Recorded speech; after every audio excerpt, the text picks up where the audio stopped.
Welcome into Kitchen Talk Pickleball Edition. I'm your host, Caitlin Miller, and this week we have a very special guest. We have Will Richards, the CEO and co-founder of Dill Dinkers. Will, I'm so used to seeing you at racket sport conventions and chatting over the phone, but it's so awesome to finally have you on my podcast. Yeah, nice to be here. Didn't even know you had one, so I'll have to go back and look at all your episodes. Yes, yeah, and so, Will, I mean, you have such a special story, right? Because you got to start this amazing pickleball franchise with your wife, Denise, who is so sweet and just I feel like such a special opportunity for you both. So, for those listening, if you could just tell us a little bit about how you guys just got into this together. I'd love to hear that. That's an interesting story because I never even heard of pickleball before she brought it up. I came home from work, and at the same time she was coming home from Costco or wherever she was, and she put this pickleball set on the dining room table, which was literally two wooden paddles and a ball. And she goes, "We're gonna play pickleball." Okay, I don't even know what that is. It involves a wiffle ball, evidently. Um, so we have uh, my brother-in-law, John O'Connell, who now is one of our franchise business consultants. He's the family game boy. Like, he plays every sport under the sun, it seems like, and he usually beats me. So she's like, "Well, I'm gonna call John, maybe see if he knows how to play." So he did. So he took us to these two little courts in Howard County in a place called Athelton. They're two outdoor courts that have some tennis courts, but these are actually dedicated pickleball courts. So we started goofing around on the tennis courts because there was 40 people at these two pickleball courts. Lawn Wow. chairs, people drinking beer, laughing, music playing. Totally had no idea that this is what the sport would be like. So when we're done goofing around on the tennis, we came over to watch. And Denise loves to tell the story of how they forced us to play out of just a wave of nicety. It's like we just caved and said, "Okay, we'll play," even though we'd never played before. And they were so nice. And that was literally how we got this thing started. It was Oh. all about finding something to do together after the kids had left for college. And, it just kind of grew from there. It started off with three people, and then it was four or five people. Then it was 10. Because as we learned how to play and took our first lessons and met people at the courts where we were playing at, we started reaching out to old friends that we hadn't spoken to in a while. And one of the first people I reached out to was somebody I'd worked with for 14 years at another company, and I had left that company. And I kind of missed her. I was like, "Let's call Linda and see if she knows how to play." So she joined our group. Next thing you know, we had like 20 people playing 3 or 4 times a week. That's what pickleball is all about, is establishing communities. And it was such a unique little crowd. It was people that we worked with in the past. It was a couple people that we met at the courts. This couple from Russia, from Moscow, that were here for work, they joined our group. It was really cool how it got started. A quick break to tell you about something that helps me stay on the court longer and recover way faster. It's called Kineon. If you're dealing with knee or back pain like myself, tight shoulders, or just general soreness from playing a lot of pickleball, their recovery tools are a total game changer. The Move Plus Pro uses red light therapy to reduce inflammation, relieve pain, and help your body heal faster. And it's small enough to fit in your pickleball bag. Kineon also has a trigger point therapy tool that's designed to relieve muscle tension, break up those tight spots, and improve mobility with targeted pressure. To save 10% on these life-changing products, use code Caitlin or scan the QR code on the screen right in front of you. From pain to possible, get back to doing what you love both on and off the court. Now back to the show.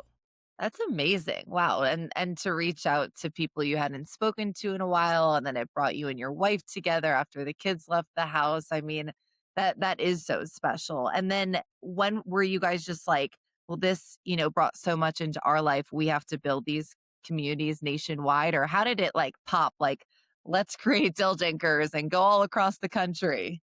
So we started playing in the early summer. And as fall came around, we're in Maryland. So the fall can get cold and windy and rainy and frost on the courts in the morning, all those things, right? So our group, like I remember driving to Home Depot at like 7 in the morning to buy everything I needed to get the courts ready. Denise would rent the courts. John and Tim and I would show up early and clean them off. We'd blow off the leaves or, use dry towels to clear the moisture off. And, we had a 2-hour slot to play and we always played in the morning. So we were usually the ones that cleaned off the courts and it would take us like 40 minutes. Oh, yeah, I've been there. So then the next group would come in and be like, thanks for cleaning the courts for us. As we got deeper into the fall, winter, with daylight savings time, the lights are getting shut off earlier. Then they started restricting the times that you could actually rent the courts. Um, and, we weren't playing as much. And we actually did play inside of a racquetball court. We brought in a net and set it up. It was more like concussion pickleball because you were constantly running into the wall because there was like no room to really maneuver. So my wife and I, we had gotten married. We eloped with another couple to the Bahamas, and that was in 1996. So every middle of February, our anniversary is February 15th. We would get together with them and do something. So that particular year, we went up to visit them. They live outside of Philadelphia. And we started talking about pickleball. And Karen, Denise's friend, said, oh, I started playing. There's this little place about 20 minutes away that I go to. So they rented the courts. And it was like really cold, like 20 degrees outside. Uh, 7 o'clock at night. We're driving down this little country road and we get to this place. It's called Doylestown Pickleball. A lot of outdoor courts. Of course, they were all covered in snow. The indoor courts was a converted horse barn and they just had these little tiny heaters on the wall, which didn't do anything. And they had porta potties. It was such a horrible experience. There was no structure. There was like one 5.0 guy there that was just like beating everybody up and he wouldn't get off the court, even though the rules were posted, win two and split and all that stuff. They had no employees there. And it was 5 courts with about 50 people playing. And I'm just like, running the numbers through my head while I'm playing. I'm like, as horrible of an experience this is, it's full. And all these people paid $40 to come play. And I can remember being on the court just thinking to myself, we could do this. All we got to do is provide bathrooms and heat. And I think we've got a significant head start. no, seriously. So that night I was tossing and turning. It was my first incidence of what we call pickle brain, where you just start thinking about it and you just can't go to sleep. So the next morning at breakfast, I said, well, I want to do an indoor pickleball club and I want to call it the Kitchen Dink. That was going to be the name that I came up with. So when we got home, I went to the Federal Trademark Registry and somebody already had it. So then we went on a search for a name as well as a location. Let's take a quick moment to share with you my go-to gear on the pickleball court. Centerline Athletics makes player-focused apparel built for the court. Their fabrics are SPF protected, quick cooling, and super breathable with that airlight feel. The Grip Tech technology is clutch. You can wipe away that sweat in the middle of a match and stay locked in. Every detail is designed and tested by players for maximum performance. So go grab your Centerline Athletics apparel and use code Miller for 20% off everything. All right, now let's get back to it. That's amazing. Oh my gosh. Wow. So it just popped into your head, the pickle brain. I love it. And then here you are now. I mean, as of today, this is remarkable. You have 27 clubs open, 13 states. And by the end of the year, you're most likely going to have 45 clubs across the country. I mean, tell me what has contributed to this success and being able to expand this much so quickly? It's the team that I was able to get together. It's almost like when we started our first pickleball community, our company, out of our executive team, 3 people are from that original group of 20 people. And, we've managed to find other great people because pickleball is such an amazing sport. If you can work in something that you love to do, that's pretty phenomenal. It's rare. It is. So it's been the team and the tools that they bring. Because I don't consider myself an expert at anything. I'm just really good at a lot of things, but not super good. But then we have amazing people on our team. Like my wife is phenomenal when it comes to sales and operations. Our chief pickleball officer, Brian Lloyd, he's just a pickleball savant. I mean, the guy is just unbelievable when it comes to programming and structure and hiring people and understanding what it takes to really make a pickleball place go, because you don't just throw a bunch of courts in a building and it's successful. No. And that was our original plan, Denise and I. We were just going to put 6 courts in this warehouse, and we crossed our fingers and hoped it would work. But when we met Brian before we opened, he gave us a 2-hour rundown on what this thing really should look like. And Oh. I remember leaving that meeting and saying to Denise, if we don't hire him, that's like really stupid not to hire him. So he became our first employee, and now here he is, our chief pickleball officer, and he's doing a phenomenal job for us. But everybody else on the team, from our IT, CTO, Rob, him and I worked together about 30 years ago at another company. So he kind of came in. He was part of our original pickleball group. Yeah, it's just been a phenomenal team that we've been able to put together. That's amazing, and also so cool that you got to choose it from the people originally started playing with. That's an awesome Mhm. story. And just I mean, obviously, this market is getting more saturated. So, and, you can't just lay down 6 pickleball courts and expect people to come. What do you think is so important to, 1, just stay open, and 2, also profit and be successful? Like, what do you think makes Dill Dinkers stand out and retain members like you guys do? So the thing that makes us retain members is the sense of community in our culture. I would say, if you look at the indoor pickleball franchises out there, we are distinctly different, from our name to our colors to our branding, and it's also how we run our clubs. It's different than most. The way we do it is harder.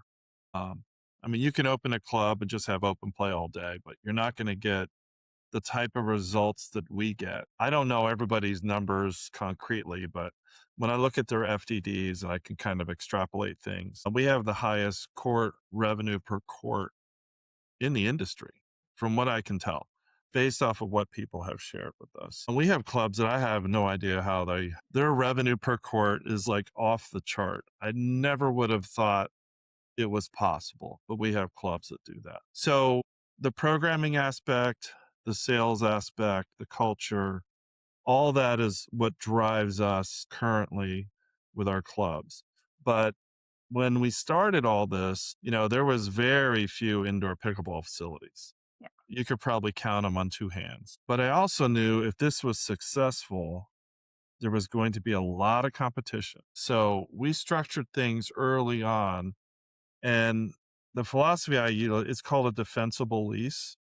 And what that means is you can't, well, my theory was you can't have facilities that were overly large, because you're paying more in rent in general. Yeah. You're trying to pull players from a farther distance in.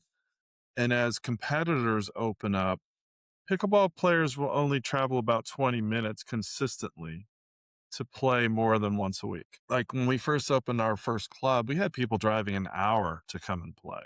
Oh, I'm Those sure. people I'm are sure. long gone, Yeah. because if we opened up more clubs, they go to the closer club. That's the driving force, is a defensible lease, because if your lease is giving you the metrics you need to have a successful club, you need to be prepared for a competitor opening up down the street. So if you have a crazy lease that's super expensive, or it's a very large facility, and somebody opens up and they undercut you because they have a better lease, because essentially what happens when you have a lot of competitors, it becomes a race to the bottom. Well, if you have a really good lease, you can defend yourself against competitors because you have more ability to fluctuate your prices. And we've already seen several competitors near Dill Dinkers that have opened up after us. After 6 months, they're closed because they race to the bottom with the prices. Well, we're already strategically priced so that you can't really do that to us. So that was just one of the ways that we approached this, knowing what it would look like in 3 to 5 years, preparing for it early as opposed to, opening 20 court facilities with $80,000 a month rents. We don't have anything like that. No, that's which is extremely tough now because there like you said, there are so many options. And, as you had mentioned too, a lot of clubs have failed and are closing. But why is it so important for you to see your competitors succeed, the other big franchises nationwide? Why is that important for, the franchise side of things and just the industry in general? Well, from day one, people are like, indoor pickleball is not going to work. Everybody plays outside for free. Who's going to pay for it?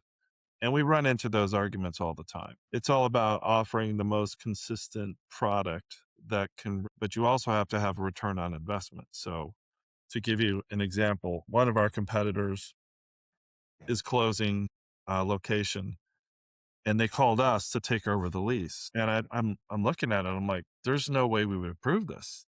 With those demographics, the size of the facility and the dollar amount you're paying for rent, based on the data that we have after 3.5 years at this, that is never going to work. You could give it to us for free, but you still have to pay the rent. And that's what we're running into a lot right now.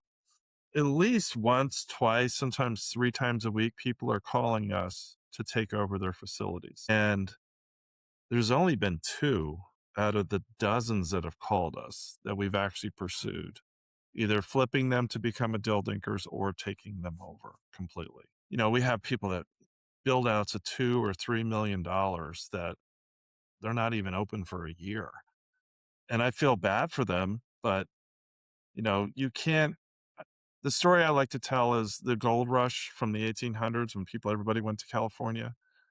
When that happened, the number of people that made money was in the single digits percentage wise. The people that made money were the people that sold the picks and shovels to all the people that were coming out to try to get gold, right? Um, so you can't overspend. You just can't. It's too new. And, your company are the pick and shovel people because you're building courts for folks. It's a good world to be in right now. Yeah. But, I think the industry is going to be strong long term. We don't want competitors to close because it creates headwinds for everybody. Because there was always a debate if this is even going to work or not. So a bunch of people rush into the market, and now several people are struggling. People are closing. It makes players hesitant to become members, and it makes business people hesitant to get involved because it's Totally. all it's all fun and glorious when nobody's failing. But the Right. moment people start to fail, that's when questions like, real estate people, landlords are like, well, I've heard pickleball's not such a good. I'm not going to put $500,000 in this building for you to put your pickleball in, only to have you, not last more than 6 months. So Right. there's a lot of headwinds coming our way, but we've been lucky so far. We haven't closed any locations. We have a couple clubs that are struggling, but we have identified why, and we're addressing that. So we're pretty comfortable that it's a good investment to build a Dill Dinkers. The cost of building a Dill Dinkers is, I'm going to make a LinkedIn post at some point comparing all the franchisors' FTDs with their build out costs. We are the lowest by far. Wow. That's Um, amazing. and that's important for getting a return on your investment. Totally. And I mean, where do you this is like the biggest debate right now, right? And you kind of referenced it is where does pickleball stand right now? Everyone says it's the fastest growing sport. Has it slowed down? Is Padel the future? What is your stance on that?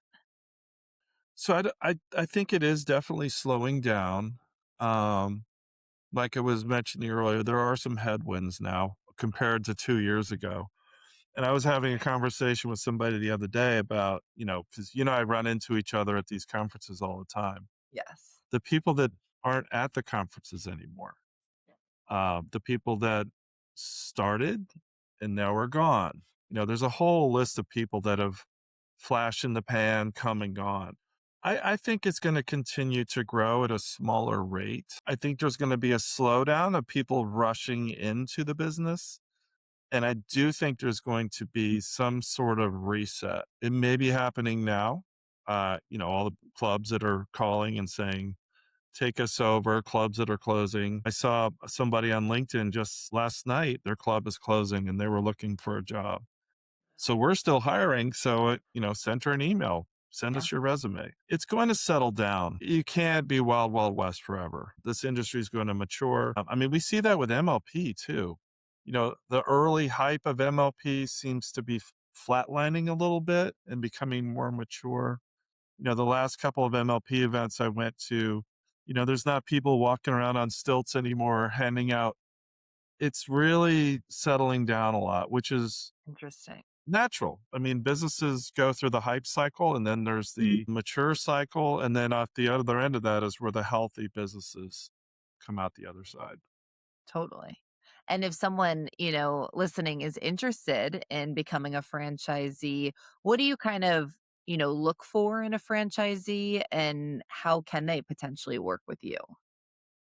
Well, the easiest way is to go to dilldinkers.com and there's a franchise button, or you can reach out to me on LinkedIn. What we look for is people that are passionate about life in general. We need people that are going to be engaged at their club because a successful club is only successful when it comes to how you develop your community and Totally. how you engage. And I love to tell the story of I've been to all but 2 of the Dill Dinkers. I need to get to those 2 this in the next month or so, but I went to our Dill Dinkers in St. Petersburg. I'd been there once before it was under construction, and then I was there after a bit they'd been open 3 months. And you can just tell the difference between a franchisee that's engaged and the one that's, on a yacht somewhere.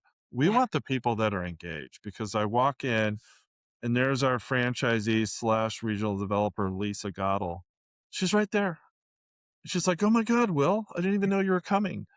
And she comes over, gives me a big hug. But as I was engaged with her, every time one of her players came in, because there was an open play getting ready to start, she completely ignored me and went right to the player. Talked, high five, told them what court they were going to. That's all I needed to see. That's gonna be a successful location because she has that level of engagement and knows she has to build the community. totally. And the player walking through the door is the most important person in the building compared to the CEO who's just like, "Hey, what's going on?" So, to me, that's what we look for is people that are engaged and want to build a business for their family. I love that.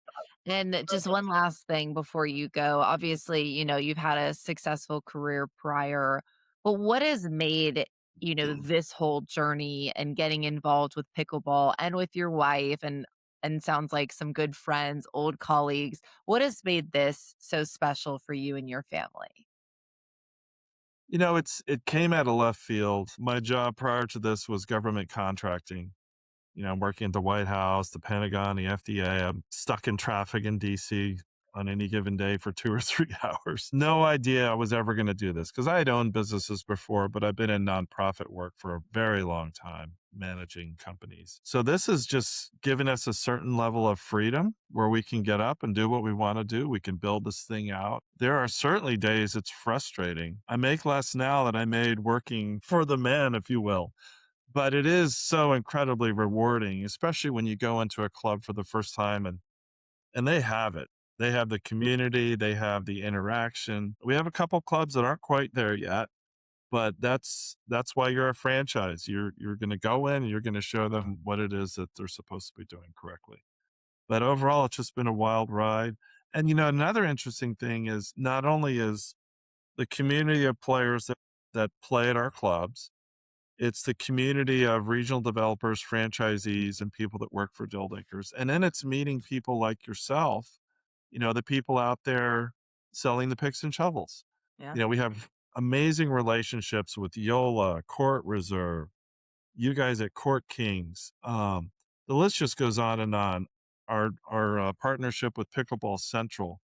Now instead of just having like a small group of people I work with and friends, Now it's like I can't even keep track of all the people I've met.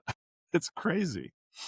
But also just giving props to you. I mean, you're like boots on the ground. You're showing up to your locations. You're showing up for the franchisees to like to, show them that you really care because you could have easily been the CEO and just been like, all right, great, we approve of you and hope that they're successful, but you're also at all the racket sport conventions.